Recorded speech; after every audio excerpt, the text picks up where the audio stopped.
सियासी पार्टियों के हालात जो हैं वो तब्दील होते रहते हैं। कभी वो आपको बिहाइंड बार्स पॉलिटिकल एलीट जो है वो नज़र आती है और कभी वो इक़्तिदार में नज़र आती है। नवाज शरीफ साहब जेल में थे, मरियम बीबी जब जेल में थी, ख्वाजा साद रफ़ीक, सलमान रफ़ीक साहब और ख़ास तौर पर शहबाज शरीफ साहब भी, जो इस वक्त प्राइम मिनिस्टर ऑफ पाकिस्तान है, वो भी एक दौर था, बाद में वो इक़्तिदार में आ गए। इस वक्त तहरीक इंसाफ के जो बानी हैं वो जेल में हैं और उनकी पार्टी के लिए बहुत सारे लोग स्पेकुलेट करते हैं, बात करते हैं कि ये मैनेज्ड हैं, ये बिहेव करते हैं। पॉलिटिकल रीडिंग क्या है, आने वाला कल पॉलिटिकली क्या कह रहा है, आने वाले कल में कोई नविश्ता दीवार भी है जिसे पढ़ा जा सके, रीड किया जा सके। बहुत सारे ऐसे हालात हैं जिनको रीड किया जा सकता है, कुछ ऐसे सर्कमस्टांशियल एविडेंस है जिन पर बात की जा सकती है।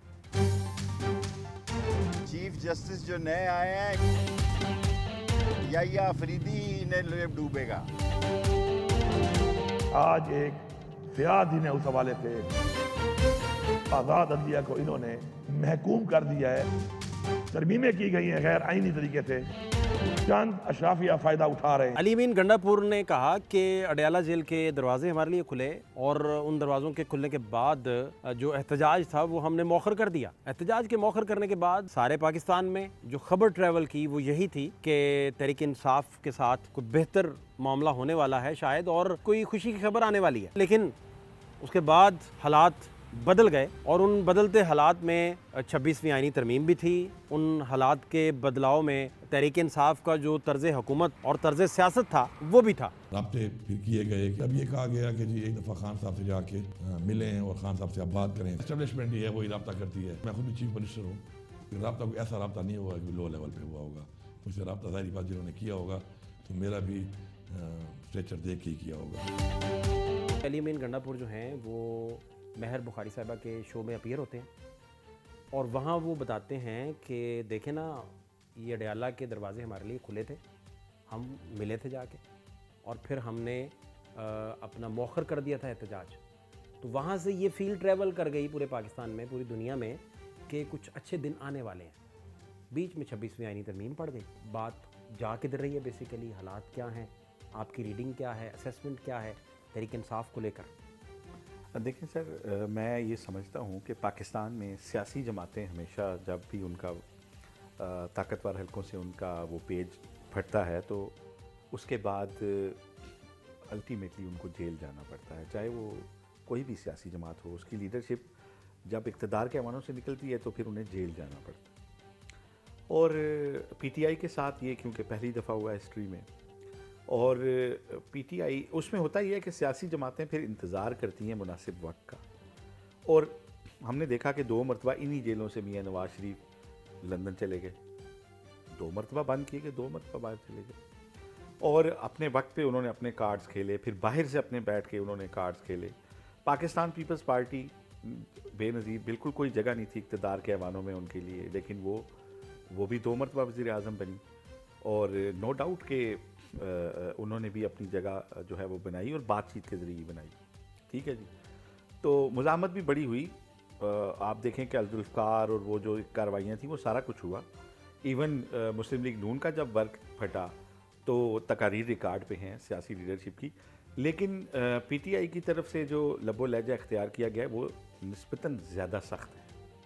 और फिर हमने ये भी देखा कि पीटीआई की जो एक पॉलिसी थी वही होता था कि अगर कोई थोड़ी बहुत बातचीत होती है तो खान साहब की जिस दिन गुफ्तगू होती है तो वो सारा किया कराया जो है वो जो CBMs होते थे वो ख़त्म हो जाते थे। अली अमीन गंडापुर साहब का बड़ा अहम स्टेटमेंट है। 2/11/2024 बानी पीटीआई ने एस्टेब्लिशमेंट से बात करने के लिए 3 लोगों के नाम फाइनल किए थे। बाद में उन्होंने मुज़ाकरात करने से इनकार कर दिया। अब मेरे एस्टेब्लिशमेंट से कोई मुज़ाकरात नहीं हो रहे। अगर कोई कर रहा है तो वो अपनी बात का खुद जवाबदेह है। इमरान खान साहब ने एक वक्त में खुद ही कहा था कि मुज़ाकरात के लिए ये लोग, मैं इजाज़त देता हूँ कि मुज़ाकरात कर लें, पाकिस्तान के लिए मुज़ाकरात करने को मैं तैयार हूँ। मैं खुद भी कई दफ़ा बोला। बाद में उन्होंने कहा कि मुज़ाकरात अब हम नहीं करेंगे। तो उसके बाद मेरे तो नहीं हो रहे, जिनकी अगर हैं तो वो कर सकते हैं, वो अगर कर रहे हैं तो अपनी बात का वही जवाब दे सकते हैं।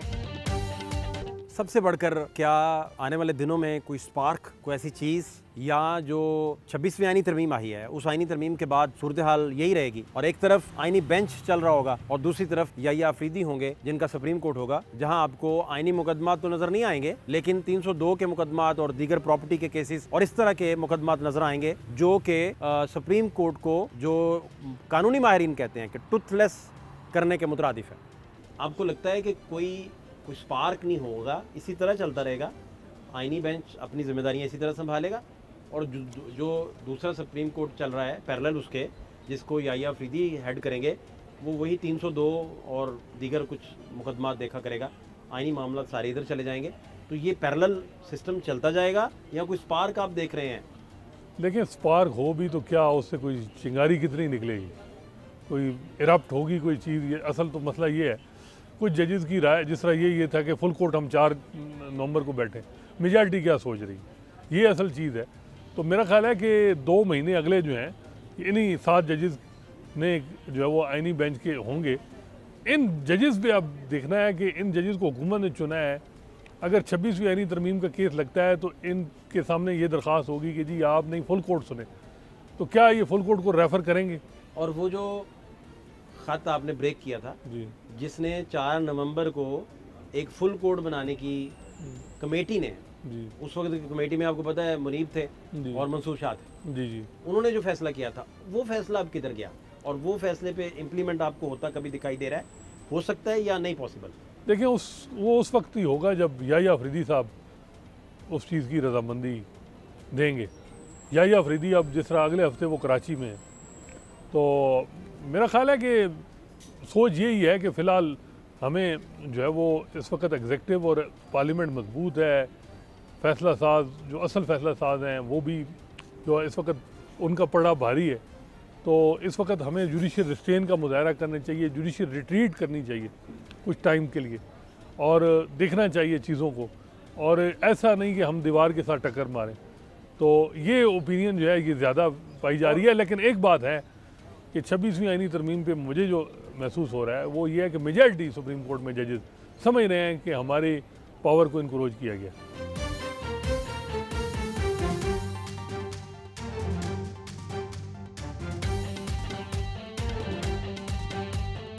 फ़र्ज़ कीजिए कि अगर मंसूर शाह साहब रिज़ाइन कर देते तो वो एक स्पार्क होता नहीं या होता। वो भी ना होता? बिल्कुल भी नहीं होता। लॉयर्स मूवमेंट आप ये देखिए, मतलब एमरजेंसी प्लस लगा था सारी जुडिशरी में 2007, हाँ जी 2007 में।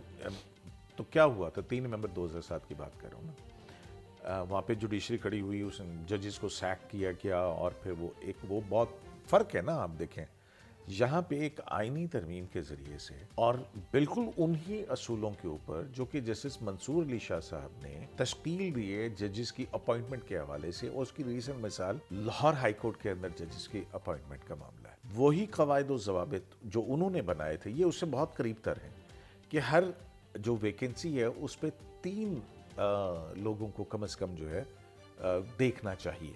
वहाँ पे लाहौर हाई कोर्ट के अंदर जस्टिस आलिया नीलम जो है वो 3 नंबर पे थी, 2 जज साहिबान सीनियर थे, शुजात अली खान साहब और बाकर नजफी साहब। ठीक। तो ये एक प्रिंसिपल जो कि हाई कोर्ट भी एक कॉन्स्टिट्यूशनल कोर्ट है, मैं समझ गया आप। तो वो वहाँ पे क्यों नहीं आ सकती? और फिर दूसरी एक और बात, ये जो सीनियर मोस्ट की जब से आई ना, तो आपने देखा कि वो एक सिस्टम में होता था कि फ़लाँ तारीख को फ़लाँ जज बनेगा, तो उसमें ये होना शुरू हुआ कि ये प्लानिंग 20-20 साल पहले शुरू हो जाती, कई साल पहले शुरू हो जाती है। जजेस की एलिवेशन हाई कोर्ट में, हाई कोर्ट से सुप्रीम कोर्ट के अंदर।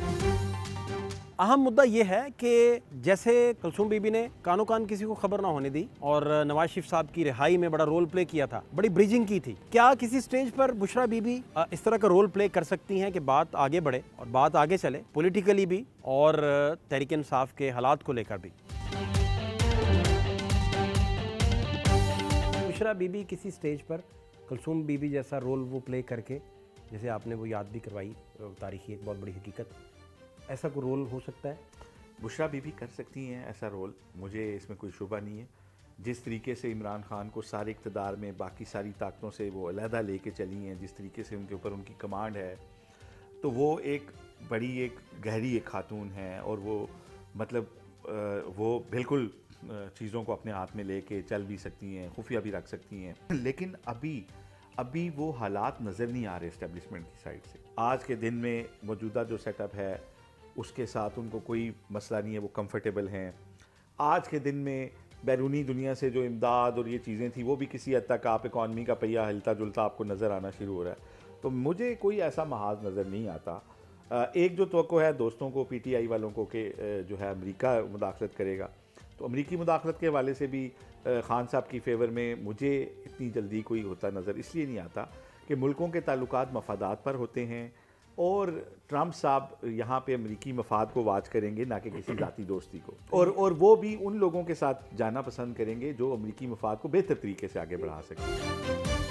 अगर ये 27वीं आईनी तरमीम लेकर आए तो उस तरह से हम मुकाबला करेंगे जिस तरह पहले किया। बैरिस्टर गौहर साहब का ये बयान है, और 26वीं आईनी तरमीम भी हो गई, उसके बाद बिल भी अमेंडमेंट हो गए, उसके बाद अगर 27वीं आईनी तरमीम आती है तो बैरिस्टर साहब फरमा रहे हैं कि हम इस तरह मुकाबला करेंगे जैसे 26वीं आईनी तरमीम का रास्ता रोकने के लिए किया।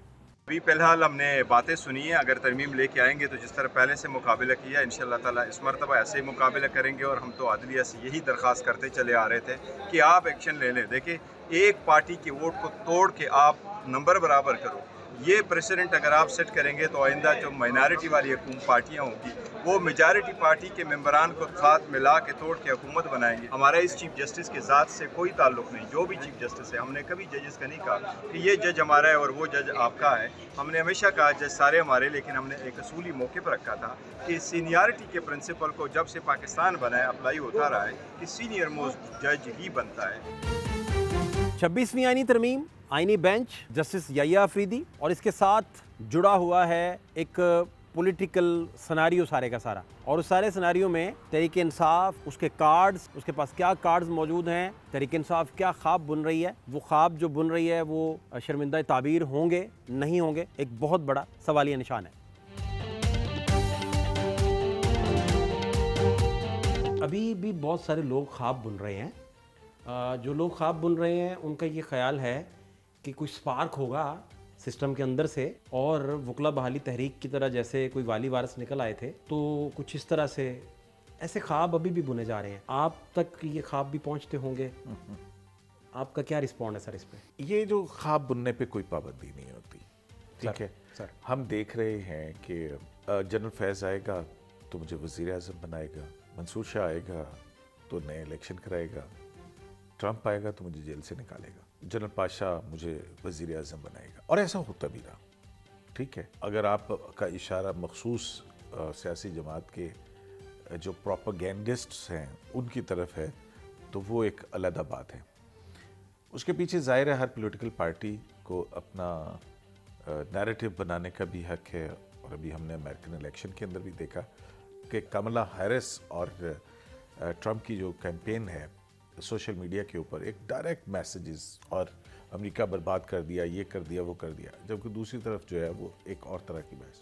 तो ये जो हमारी कम्युनिकेशन है, अभी इसमें जो सोशल मीडिया का किरदार जो है उसने बहुत सारी चीज़ें, बहुत सारे किरदार बदल दिए, और वो जो इम्पैक्ट है उन लोगों के ऊपर कि जो सिर्फ जिनकी मेमोरी जो है माजी की पाकिस्तान की सियासी अदालती तारीख की वो 5 साल से ज़्यादा नहीं है उसकी मेमोरी कार्ड के अंदर मेमोरी, तो उनको धोखे में रखना निस्बतन एक आसान सी चीज़ है। तो जहाँ तक आपकी बात है कि ख्वाब बुनने पे तो वाकई कोई पाबंदी नहीं है, लेकिन पाकिस्तान की इतिहासी तारीख को अगर देखा जाए तो वाक़तन ऐसा भी होता है कि एक स्पार्क जो है वो बन जाता है, एक बड़ी चीज़ बन जाती है।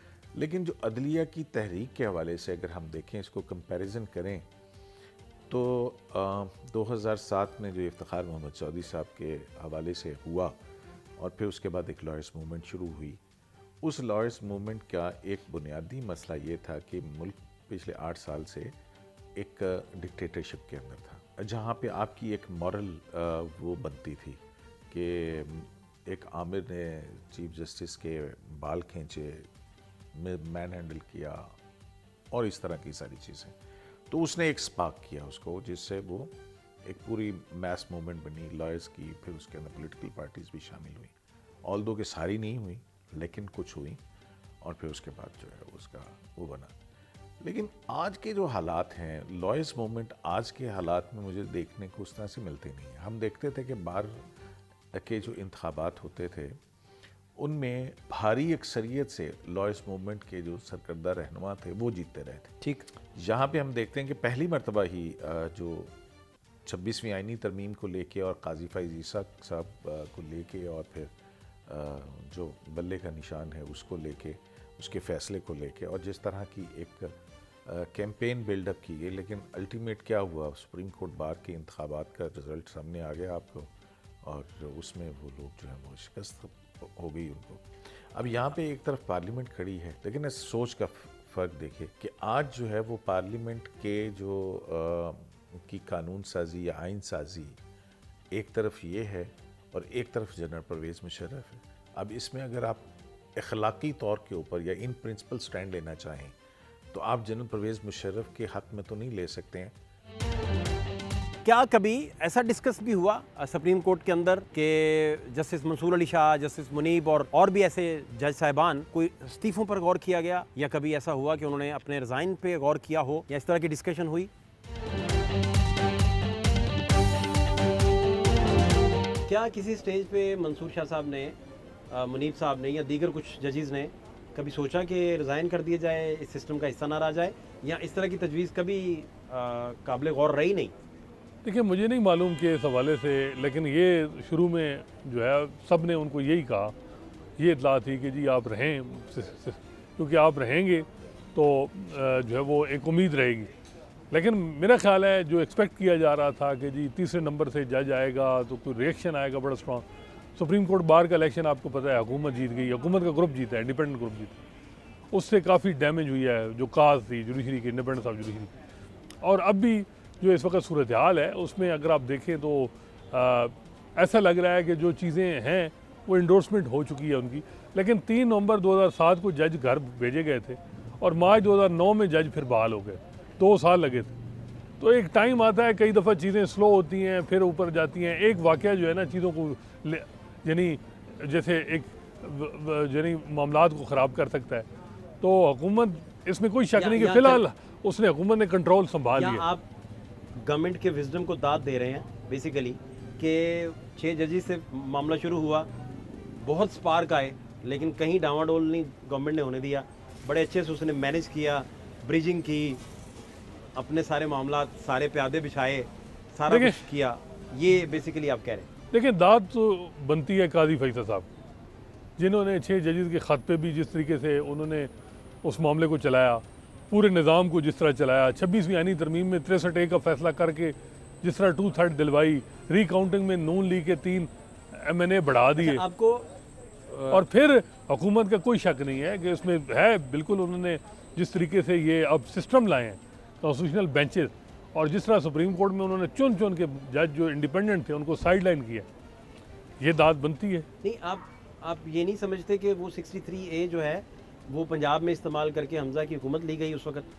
मेरा ख्याल है कि उसको गलत तरीके से किया जाता है। वो मुझे याद है कि जब हमजा शहबाज साहब के जो जिन लोगों ने वोट दिए थे उनको इलेक्शन कमीशन ने डी-सीट किया था, और आपको याद होगा कि बाई इलेक्शन चल रहे थे, सुप्रीम कोर्ट की जजमेंट आ गई थी।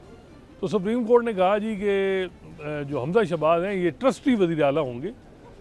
सुप्रीम कोर्ट उमर अता बंदयाल साहब ने हेयरिंग की थी, और जो बाई इलेक्शन के रिज़ल्ट आएंगे दोबारा इलेक्शन होंगे।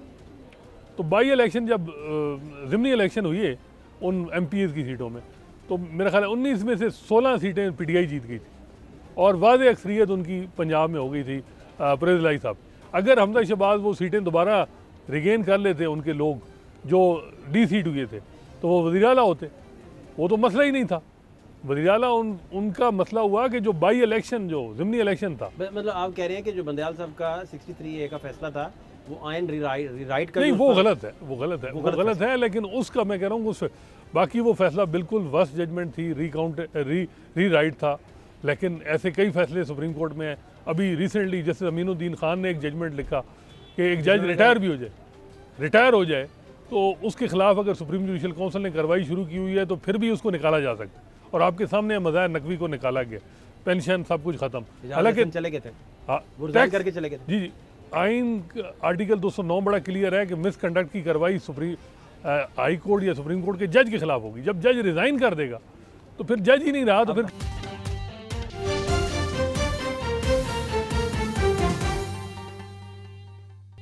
नवाज शरीफ साहब, शहबाज शरीफ साहब, इसहाक डार साहब, हमजा शहबाज पार्लियामान तशरीफ लाते हैं और जब पार्लियामेंट आते हैं तो तहरीक इंसाफ की जानिब से कोई उन्हें सख्ती से डील नहीं किया गया। मसलन कई दफ़ा ऐसा होता है कि क़यादत जब भी गुजरे तो हूट किया जाता है, तो ऐसा भी नहीं था। तो कुछ सीनियर जर्नलिस्टों का ख्याल है और उनका मानना है कि ये तहरीक इंसाफ की जानिब से कोई ख़ास तरह की कोई अंडरस्टैंडिंग थी। क्या ऐसा हो सकता है? क्या ऐसा मुमकिन था? इत्तेफाकन भी ऐसा हो जाता है?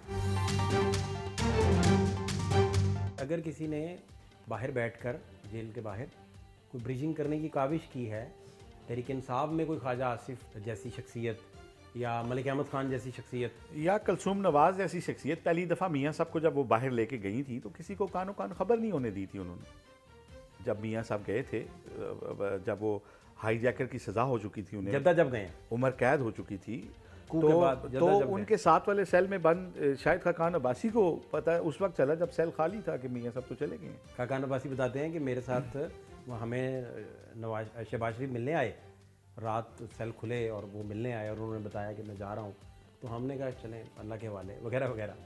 अच्छा, तो कुलसूम बीबी जैसी ब्रिजिंग देखें, अब मैं ये समझता हूँ कि अभी पिछले जो 2 पेशियाँ हुई हैं ना, उस पर इमरान खान साहब ने बात नहीं की मीडिया से, ठीक है। और अभी जो लास्ट पेशी पे एक पे बात हुई है थोड़ी, तो उस गुफ्तगू में मुझे वो वाली बातें नज़र नहीं आई जो पहली बात साबका उनकी गुफ्तगू में होती थी। तो और फिर मैंने ये भी देखा कि 26वीं आईनी तरमीम पे पार्लियामेंट के अंदर पीटीआई ने वो प्रोटेस्ट नहीं किया जो पहले किया जाता था, जो बजट तकरीर पे होता है, मिनिस्टर का घेराव होता है, कापियाँ फाड़ी जाती हैं, बाहर आके टाक होती है। इसी तरह जुडिशल कमीशन के अंदर मेंबर भी दिए हैं। इसको भी आपकी बात, आपने खाकान अब्बासी साहब छेड़े, खाकान साहब फरमा रहे थे कि नवाज शरीफ साहब के साथ 10 बंदे थे अगर, तो 9 कंप्रोमाइज़ थे, 1 कमज़ोर था। तो वो प्रोटेस्ट किसने करना था इधर? या ये तासुर क्यों प्रवेल करता जा रहा है बहुत शिद्दत के साथ कि बाकी ईमानदार लोग कंप्रोमाइज़ हैं और ये वावेला बहुत शिद्दत इख्तियार कर गया है तब से, जब से गंडापुर साहब डी चौक से गायब होके, तो फिर गायब हो गए और फिर केपी से बरामद हुए। मैं आपको गारंटी से ये बात कह रहा हूँ कि गंडापुर साहब जो इस्टेब्लिशमेंट के साथ राब्ते में हैं, वो इमरान खान साहब की हिमायत के साथ राब्ते में हैं। उन्होंने एक भी इकदाम ऐसा नहीं किया जो इमरान खान साहब की इजाज़त के बगैर किया हो, ठीक है। वो इमरान खान साहब को भी राज़ी रखते हैं, जो उधर से अहकामात लेते हैं उनको बायाल मीन्स वो पूरा करते हैं। दूसरी तरफ भी वो बात करते हैं कि देखें मेरी लिमिटेशंस हैं, मैं चीज़ों को यहाँ, और वही राब्ता कार भी हैं और बड़े एक्टिव राब्ता कार भी हैं। लेकिन मैं अब इससे अगली एक बात आपसे, मैं बुनियादी तौर पे तो आपको ये कह रहा हूँ कि पीटीआई को अंगेज किया गया। मैं आपको 1 लाइनर ये कहना चाह रहा हूँ कि पीटीआई को अंगेज ज़रूर किया गया। पीटीआई ने जो 26वीं आईनी तरमीम में पार्लियामान में एक वाक ओवर दिया, कोई हमें ज़्यादा शोर शराबा नज़र, क्योंकि 26वीं आईनी तरमीम पे जो भी प्रोटेस्ट होना था उसकी इब्तिदा पार्लियामान से होनी थी और फिर बाहर चौराहों पे और रोडों पे और अदालतों में मुकदमा लड़ा जाना था ना। तो अभी तक आप देखें कि पार्लियामान के अंदर ही वो नहीं हुआ। फिर मैंने पहली दफ़ा देखा कि मियाँ साहब, शहबाज शरीफ, ये इसहाक डार, हमजा शहबाज इकट्ठे पार्लियामान में हैं। पीटीआई के लोगों ने प्रोटेस्ट नहीं किया। नॉर्मली वो बड़े नारे लगाते होते थे और बड़ा जब भी वो ऐवान में आते थे, और मियाँ नवाज शरीफ तो आते भी बहुत कम है इसी वजह से, तो ऐवान में नहीं आते। अच्छा, आप कह रहे हैं होटिंग कई दफ़ा होती है? जी होती है, कोई शदीद नारेबाजी उनके खिलाफ होती है, चोर फलाना ये वो, तो कुछ भी नहीं था। तो मैंने तो बड़ा विजिबली देखा पीटीआई के रवैये में चेंज 26वीं आईनी तरमीम के मौके पे। तो अब मैं आपको अगर आगे, अब 17 जजेस मजीद भर्ती होंगे, सारा कुछ हो रहा है जो भी सिलसिला पीटीआई का, मैं वो एहतजाज, वो प्रोटेस्ट पार्लियामान के अंदर नहीं देख रहा। तो किसी ना किसी लेवल पे एंगेज तो किया गया है, लेकिन इस्टेब्लिशमेंट ने एंगेज ज़रूर किया है पीटीआई को। कॉन्फिडेंस के वो मैयज़ भी लिए जा रहे हैं, बिल्ड किया जा रहा है कॉन्फिडेंस। लेकिन मैं लॉन्ग टर्म नहीं देखता कि इमरान खान साहब को कोई बहुत बड़ा रिलीफ मिल जाए, ठीक, या इक़्तिदार में आना तो दूर की बात है कि रिलीफ भी नहीं आप देख रहे। बड़ा जजेस के बारे में ये रिपोर्ट किया गया और कहा गया कि 3 नवंबर 2007 की जो इमरजेंसी प्लस थी उसको सामने रखते हुए जजेस को स्टे करना चाह रहे थे 26वीं आईनी तरमीम को लेकर। कुछ लोगों ने मंसूर अली शाह साहब को कन्वे किया कि आपके नाम का तो नोटिफिकेशन होने वाला है, और वो मामला टल गया। इस तरह की बातों में कितनी सदाकत है। कयूम सिद्दीकी साहब बड़ा सीनियर नाम है, उन्होंने एक ट्वीट किया तो उन्होंने कहा कि जो 3 नवंबर 2007 की परवेज़ मुशर्रफ की इमरजेंसी थी, उस इमरजेंसी को स्टे दिया गया था सुप्रीम कोर्ट से। तो इसी तरह का डिस्कशन फुल कोर्ट में डिस्कस हुआ जब अभी याहिया अफरीदी साहब चीफ जस्टिस के लिए अभी कमेटी नहीं बैठी थी, इनका नाम नहीं आया था, 3 में से चुना जब गया तो फिर इस तरह के ऑर्डर पर गौर हो रहा था फुल कोर्ट के कुछ जजेस, ब्रदर जजेस जो हैं इस तरह की डिस्कशन कर रहे थे। ये दुरुस्त बातें हैं, इस तरह की कोई बातें हुई उधर या ऐसा कोई तज़किरा नहीं है? देखिए, मेरे पास एग्जैक्ट इन्फॉर्मेशन नहीं है, लेकिन ये बात बिल्कुल ठीक है कि जजेस की कंसल्टेशन चल रही थी और जजेस इस हवाले से देख रहे थे, लेकिन तकसीम थी और जजेस, और उसकी मेन वजह ये थी कि जो मेजॉरिटी जजेस साथ नहीं सपोर्ट नहीं कर रहे थे इस मामले को, ये सजेशन को जो आप कह रहे हैं, उसकी मैं जो समझ रहा हूँ वो ये थी कि काजी फैसल साहब बैठे हैं अभी और वो इस पूरे इस निज़ाम के ग्रंटर हैं। 26वीं आईनी तरमीम की राह हमवार करने में उन्होंने कोई कसर नहीं छोड़ी। अगर हमने कुछ भी किया तो ये जो है जो है वो हमारा कोई भी फैसला ये कलअदम कर देंगे। तो इस वजह से कुछ जजेस की राय होगी कि हमें कुछ नहीं करना चाहिए और वजह जो है वो काजी फैसल थी।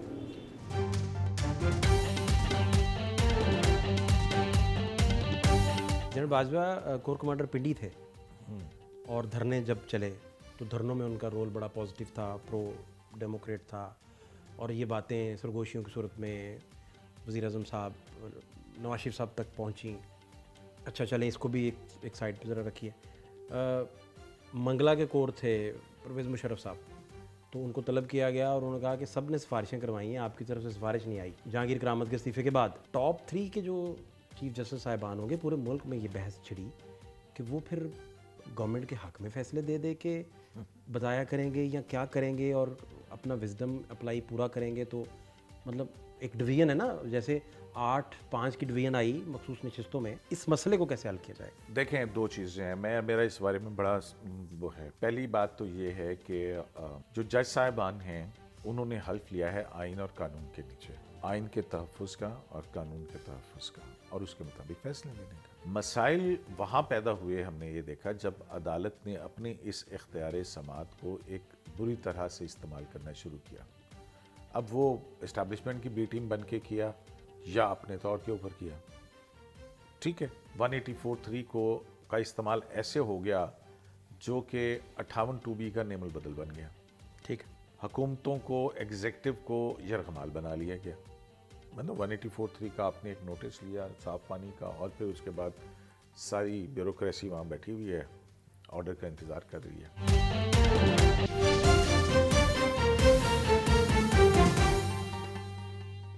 सबसे बढ़कर जो फुल कोर्ट जब बैठता था, ये तब की बात है जब अभी मंसूर अली शाह चीफ जस्टिस बनने के इम्कानात थे, लेकिन वो मादूम हो चुके थे और फुल कोर्ट बैठता था, तो फुल कोर्ट में क्या सरगोशियाँ होती थी? कुछ दिन पहले जब अभी कमेटी बैठनी है और अभी चांस है, फिर भी अभी भी सोचा जा रहा है और स्पेकुलेट किया जा रहा है कि मंसूर शाह साहब को बताया गया कि आपका नोटिफिकेशन हो जाएगा, इस तरह की बातें भी।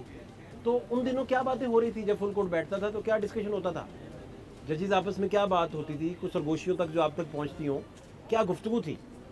देखिए, उनका अब यही मामला था कि क्योंकि ये जो जजेस हैं मंसूर अली शाह और जज अतर मिनल्ला, इनका ये इन्होंने supreme court practice and procedure act को भी इंडोर्स किया हुआ है। ये तो पार्लियामेंट की सुप्रीमेसी के साथ हमेशा इनकी जुरिस्प्रूडेंस जो है रिसेंट पास की देखें तो वो रही है। तो ये इनके लिए भी बड़ा था कि जी पार्लियामेंट को आप कैसे रोक सकते हैं, लेकिन ये भी था कि जी जब हमारे पास इख्तियार ही नहीं होंगे तो फिर कैसे चलेगा मामला। अब मुझे नहीं मालूम कि एग्जैक्ट क्या थी, लेकिन ज़ाहिर बात है मेरा ख्याल है ओपिनियन डिवाइड थी। अगर ओपिनियन एक पेज पे होते जज तो फैसला हो चुका होता, या चीफ जस्टिस एक होता तो फिर डिफरेंट थी सिचुएशन। इफ्तिखार चौधरी के साथ भी तो 7 जज थे, 7 जजेस ने 3 नवंबर को चैम्बर में बैठ के आर्डर पास किया। यहाँ असल मसला ये है कि 7 करते तो ये बिल्कुल बात ठीक है, काजी फैसल चैम्बर में ही बैठे थे। 5 वाला तो फैसला माना नहीं गया जी, तो अगर 7 कुछ कर भी देते और वो बिल्कुल ऐसे उससे क्या होना था, बिल्कुल वो रिवर्स हो जाता। और वो बंदियाल साहब का फैसला नहीं माना गया बिल्कुल इलेक्शन को लेकर, बिल्कुल, और उसी की वजह से ही सारा मसला बना है। पार्लियामान या जितने भी गवर्नमेंट के लोग हैं या हुक्मरान तबका है वो सारा फिर जुडिशरी को ताबेदारी की तरफ ले जाएगा, जो तासुर मिला उसकी वजह एक और भी मैं अर्ज़ करने लगा हूँ। जूरिस्ट वाइज भी बहुत सारे लोग आपकी बीट के भी हैं, बहुत सारे लोग ये भी ख्याल रखते हैं कि मंसूर अली शाह साहब जैसा जो ब्रेन है वो शायद अमीनुद्दीन का ना हो एज ए जूरिस्ट। ये फिर इन कॉन्फ्लिक्ट्स को आप जैसे जो बड़े लोग हैं जो आइन और कानून को बेहतर समझते हैं, वो कैसे से इसको एड्रेस करेंगे? नहीं देखिए, मैं किसी जज की कौन किसकी क्या जूरिस्प्रूडेंस है, किस तरह से उसके अदालती फैसलों के ज़रिए से पता लगता है ना। फाजिल जज साहबान बहुत लायक होंगे, लेकिन अगर आप वो आइन से हट जाएंगे या आइन को रीराइट करना शुरू कर देंगे इंटरप्रिटेशन के नाम के ऊपर, तो वो एक बिल्कुल मुख्तलिफ चीज़ है। और फिर जब हमने देखा हाल माजी के अंदर, अभी ये आप कह रहे हैं कि हुकूमतों के हक में फैसले आनेंगे, तो माजी के अंदर जो है 63A का फैसला जो उनसा है, जैसे ही इलेक्शन हो रहा था या नो कॉन्फिडेंस आया था, सदर ने 186 के अंदर नीचे भेज दिया था यहाँ पे, तो उसके अकॉर्डिंगली फैसला आ गया। पंजाब हुकूमत का वहाँ पे एक पॉलिटिकल गवर्नमेंट की सूरत हाल थी, तो उस फैसले से एक सियासी जमात को जो है ना हुकूमत ख़त्म कर दी गई। इसी तरह इल्ज़ाम लग रहा है कि तो 63A 26वीं तो मुझे एक बात बताया ना कि उस वक्त तो रुकावट थी वो, एक मिनट 26 आईनी तरमीम तो नहीं आई हुई थी उस वक्त? हाँ जी, चंद दिन बाद आई फिर। जी ठीक कह रहे हैं, उस नहीं आई हुई थी ना। हाँ, देखिए ना 2009 की बात, ये अपना 2022 से के बाद, ये अभी की बातें हैं ना ये सारी। 2022 वोट ऑफ नो कॉन्फिडेंस आया, सेनेट के इलेक्शन आए और फलाना आया और ढिमकाना आया, सारा कुछ था ना। यही आज़ाद जज थे। लेकिन गवर्नमेंट काजी साहब को कन्वे तो कर चुकी थी कि हमें आईनी तरमीम ला रहे हैं, उसके बाद मखसूस तो सिर्फ काजी साहब को कन्वे किया था? नहीं, मतलब काजी साहब के साथ मंसूर अली शाह साहब को भी जी बिल्कुल। तो कन्वे जब मंसूर अली शाह साहब को कन्वे कर दिया तो वो स्टे क्यों किया था बगैर सुने हुए किसी को? फिर 1 महीना तक आप चले गए अमेरिका के दौरे के ऊपर। देखिए ना, फिर हम देखते हैं कि खुद ही कह रहे थे कि अब मुकम्मल इंसाफ भी हम हवा के अंदर तो नहीं कर सकते। तो अब जो फैक्ट्स, मतलब आप इस बात को छोड़ दें कि वो क्या है क्या नहीं है, वो अभी मेरा ख्याल है सब जुडिस है, उस पर रिव्यू आ चुके हुए हैं उस मामले के ऊपर। मेरा तो उसके ऊपर बहुत कैंडिड ओपिनियन है कि वहाँ पे जज साहिबान ने अपने इख्तियार से बढ़ के किया। मैं किसी और की क्या मिसाल दूँ? मैं मौजूदा चीफ जस्टिस याह्या अफरीदी का ही हवाला देता हूँ कि उन्होंने कहा कि 185 के अंदर 187 की जुरिस्डिक्शन को हम जिस तरह से इस्तेमाल किया है वो ड्यू प्रोसेस ऑफ लॉ के लिए बहुत ख़तरनाक होगा। ये मौजूदा चीफ जस्टिस ऑफ पाकिस्तान ने लिखा है।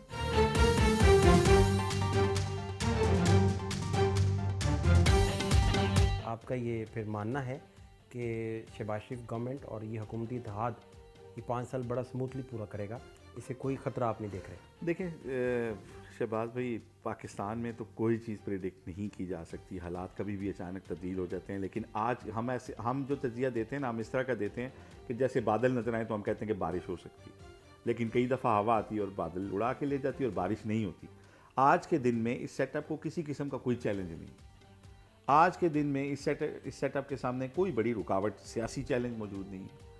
एक जो इकॉनमी का चैलेंज था उसके ऊपर भी काफ़ी हद तक चीज़ों को ओवरकम करते हैं। आप समझ रहे हैं कि गवर्नमेंट ने बहुत अच्छे से देखें ना, अगर स्पार्क होना होता सिस्टम में और या कोई जैसे वकला बहाली तहरीक का कोई वाली वारस था, इस तरह कुछ स्पार्क निकलना होता तो वो तो बहुत मौके थे।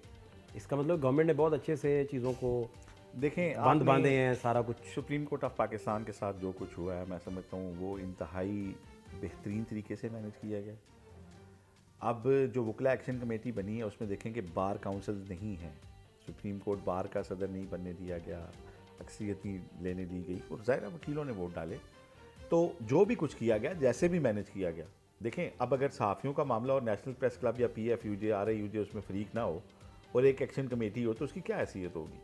तो मैं ये समझता हूँ कि जो बड़ा चैलेंज आना था वकीलों की तरफ से, अदलिया की तरफ से, उसको बहुत स्मार्टली जो है वो किया गया है। मैं इसको हुकूमत कहूँ, ताकतवर हल्के कहूँ, उन्होंने इसको बहुत अच्छे तरीके से अपने हिसाब से मैनेज किया है चीज़ों को, और कोई बड़ा मसला मसाइल जो है वो पैदा नहीं होने दिया आज के दिन तक। जितने बड़े इक़दाम लिए गए हैं, जिस तरीके से लिए गए हैं, उसके बाद जो तवक्को की जा रही थी, मैं खुद बहुत तवक्को कर रहा था कि वो क्लब बड़ी तादाद में निकल आएंगे और मेरा ख्याल है कि ये हमारे उसमें तो इतनी बड़ी चीज़ें। आखिरी बात, बहुत सारी जगहों पे ऐसा होता है कि जैसे कोई शख्सियत, उसकी सेहत बिगड़ जाती है, वो फिर इलाज के लिए बैरून मुल्क चले जाती है, एग्ज़ाइल शुरू हो जाता है, एग्ज़ाइल का मामला चल जाता है। तो इस सारे सिनेरियो में आप समझते हैं कि ऐसा भी कोई सीन डेवलप हो सकता है कोई रिहाई को लेकर, जिस तरह ये स्पेकुलेट हो रहा है या गुफ्तगू हो रही है, या आप समझते हैं कि नहीं वो भी जेल में ही रहेंगे और इधर ही रहेंगे?